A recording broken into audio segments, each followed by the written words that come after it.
rampant in Thing One's family. After moving in with her mother, Sally socialized at the local bar, leaving her mom to care for Thing One.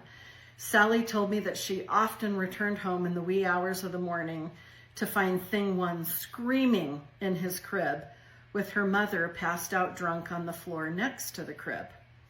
She met her second husband, Jack, at the bar when Thing One was probably about a year old, became pregnant with Jack's child, and then they married before the baby, Thing One's sister, was born on April Fool's Day. Now, they were never close from what I understand or have been told. Thing One always used to joke to me about the irony of his sister's birthday. He thought it was a sign. So when Thing One was about 6 years old, Jack legally adopted him, and his name changed to Merriman. Now, the Merriman family, I'm told, was instrumental in settling Washington state. I've also been told you can read about the Merriman family in history books.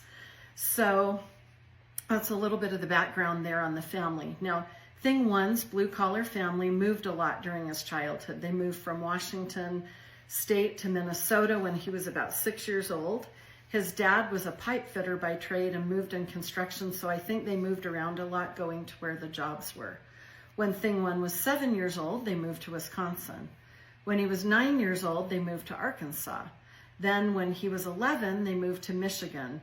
And then when he was around 12 years old, the family returned to the Tri-Cities of Washington state, where Sally was from. And they stayed put while the two kids went through middle school